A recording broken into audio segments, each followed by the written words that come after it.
Gangster जिसका नाम Lawrence Bishnoi है, उसने मारकर कहा, जेल से इंटरव्यू दिया और कहा मैंने मारा है, मैंने मारा है। जब देश भूखा मर रहा था तो पंजाब के लोगों ने, इन किसानों ने, देश के किसानों ने देश के लोगों का पेट भरने का काम किया। एक सेकंड, हमारा भाईचारा कायम रहे।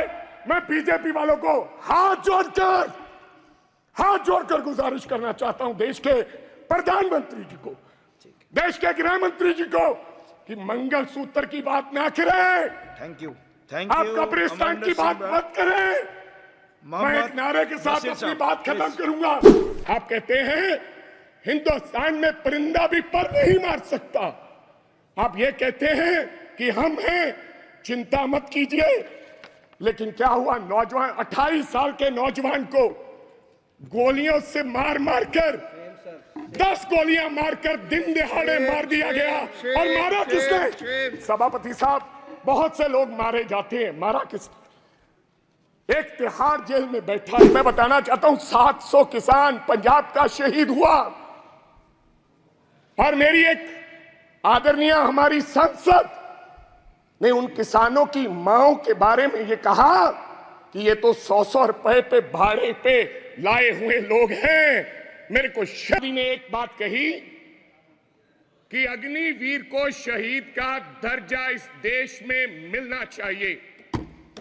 मैं इसलिए कह रहा हूं सभापति साहब, कभी कभी तो मेरे को लगता है कि पंजाब को ये हिंदुस्तान की सरकार भूल गई है। कभी कभी मेरे को यह भी महसूस होता है कि शायद हम हिंदुस्तान के कहीं किसी नक्शे में हैं या नहीं। जिस प्रकार से हमारे सरकार का हमारे पंजाब के लोगों की तरफ व्यवहार है, ऐसा हमें महसूस होता है। मैं आपको बताना चाहता हूं सभापति साहब, जब हिंदुस्तान के देश के प्रधानमंत्री जब लाल किले पर झंडा लहराते हैं, और मैं गर्व से कह सकता हूं कि उस झंडा लहराने में पंजाब के हजारों नौजवान लोगों ने अपनी शहादत दी है। ये अवसर इसलिए प्राप्त हुआ है सभापति साहब। मैं कहना चाहता हूं सभापति साहब, मैं अपने किसान की बात करना चाहता हूं। पिछले 1.5 साल से सभापति साहब, पंजाब का किसान, देश का किसान, आज बड़ी बड़ी बातें की गई। आदरणीय मंत्री महोदय कहे कि हमने एमएसपी दी है। एमएसपी आपने दी है? 1967 में कांग्रेस की सरकार ने किसान के लिए एमएसपी दिया था। जब देश भूखा मर रहा था तो पंजाब के लोगों ने, इन किसानों ने, देश के किसानों ने देश के लोगों का पेट भरने का काम किया। आज कोई आसान नहीं कर रहा कि हम उनको एमएसपी दे रहे हैं। किसान लीगल गारंटी मांगता है सभापति साहब, एमएसपी की लीगल गारंटी। आपको मैं बताना चाहता हूं, 700 किसान पंजाब का शहीद हुआ।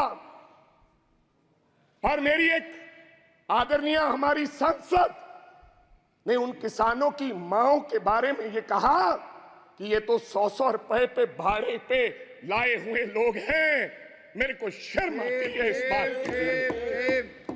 वो किसान, और आज वो किसान दिल्ली के बॉर्डर अपनी बात सुनाने के लिए दिल्ली आना चाहता है। क्या दिल्ली देश से अलग है? क्या दिल्ली में पंजाब के किसान नहीं आ सकते? हमें हरियाणा के बॉर्डर पर रोककर हमारे पर गोलियां चलाई जा रही हैं। हजारों लोग किसान हमारे वहां पर इंजर्ड हुए और कईयों की मृत्यु हो गई, मौत हो गई है। लेकिन सरकार की तरफ से गर्मी है। 45-47 डिग्री में बैठा किसान चीख कर पुकार रहा है कि हमें एमएसपी की लीगल गारंटी दो, हमने दिल्ली जाना है। लेकिन उनको आदेश है हरियाणा की पुलिस को, यह देश के गृह मंत्री के द्वारा दिया गया हो देश, कि पंजाब का अगर कोई व्यक्ति दिल्ली की तरफ किसान मुंह करेगा तो गोलियों से उसको मार दिया जाएगा। ऐसा हमारे साथ व्यवहार हो रहा है सभापति साहब। ये हालात है। आप कहते हो किसानों को, आपने किसान निधि योजना में आपने बड़ा कोई इनकलाब खड़ा कर दिया।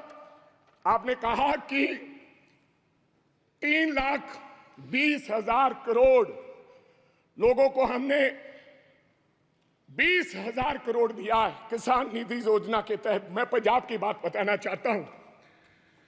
आंदोलन के बाद हमारे साथ किस प्रकार का व्यवहार हुआ। 2019-20 में 23 लाख लोगों को किसान निधि योजना का फायदा मिलता था। जब हम आंदोलन किया, सरकार को काले कानून जो 3 बने थे वो सस्पेंड करने पड़े, वापस नहीं लिए।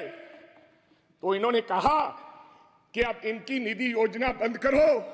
2023 और 24 में ऑन रिकॉर्ड बोल रहा हूं, फ्लोर ऑफ द हाउस, 8,56,000 लोगों के किसान निधि योजना से नाम काट दिए गए।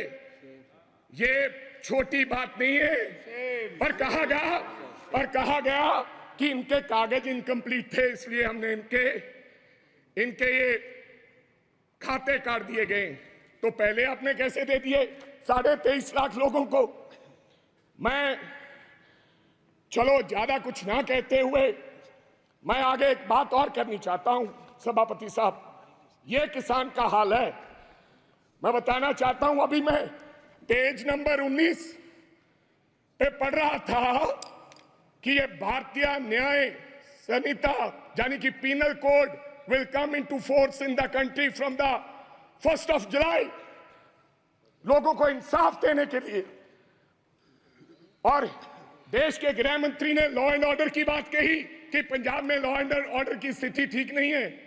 आज से 4-5 महीने पहले मैं आपको ये कहना चाहता हूं, आप लोगों को जस्टिस देने के लिए ये लॉ लेकर आ रहे हैं। आप कभी पाकिस्तान की बात करते हैं, कभी चाइना की बात करते हैं, कभी कुछ और कहते हैं, लेकिन मैं आज इस सदन में एक बात कहनी चाहता हूं।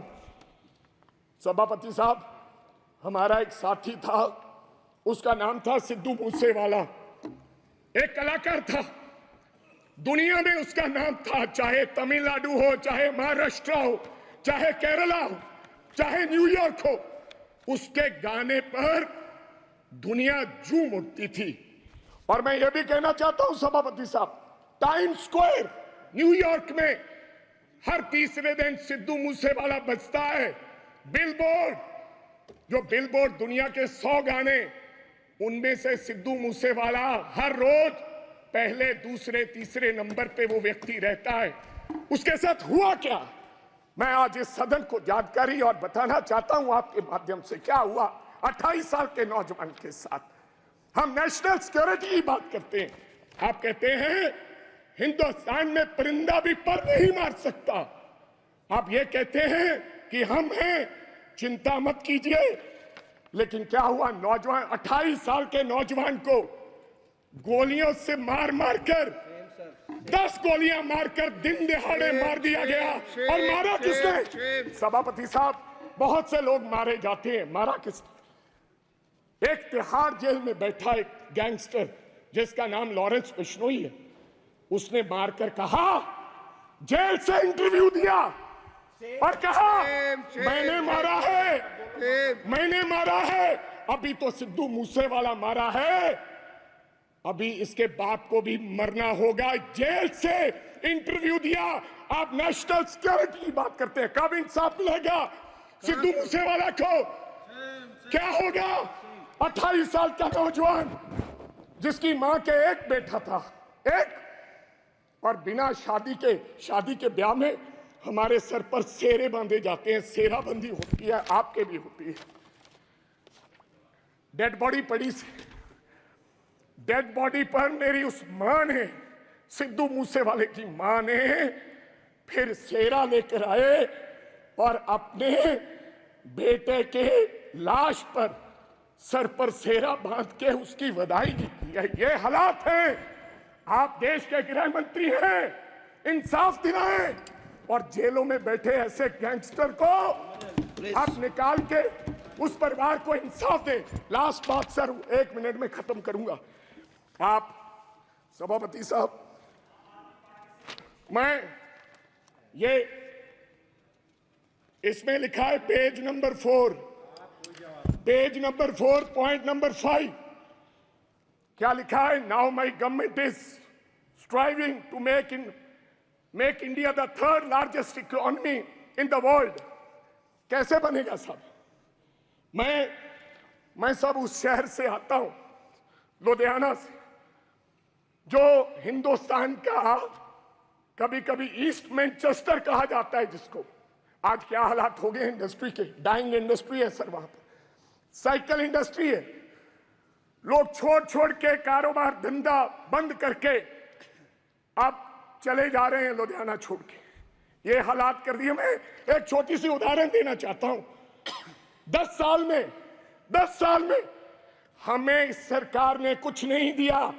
अगर दिया है हिंदुस्तान की सरकार ने लुधियाना को, सबसे बड़ा शहर है पंजाब का, तो कोई खड़ा होकर व्यक्ति बता दे कि हमने ये दिया है। मैं क्या कहना चाहता हूं कि एक साइकिल इंडस्ट्री है साहब, या तो चाइना में साइकिल बनता है या पंजाब में साइकिल बनता है।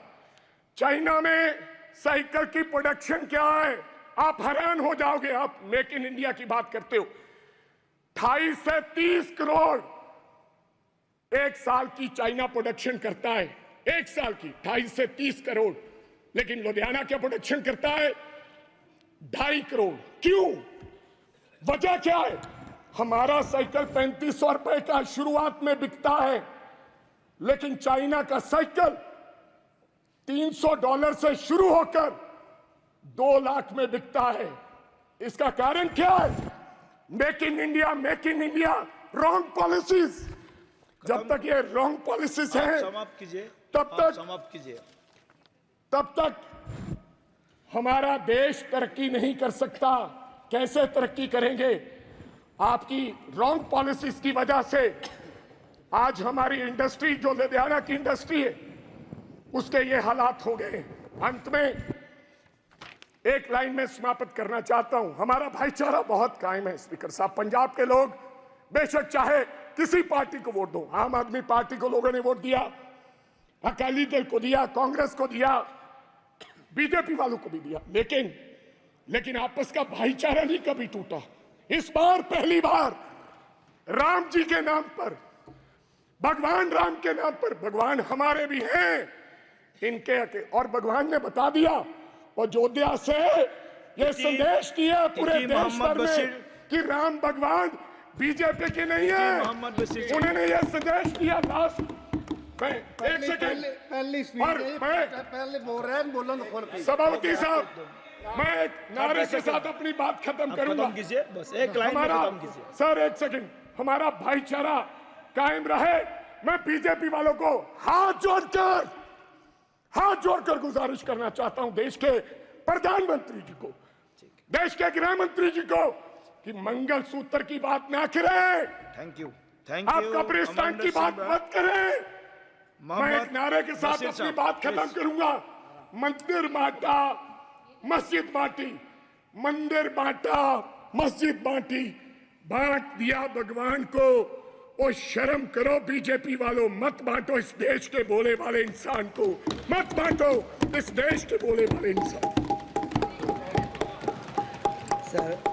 दोस्तों, वीडियो पसंद आए तो लाइक, शेयर और News 22 लाइव को सब्सक्राइब करना ना भूलें। शुक्रिया।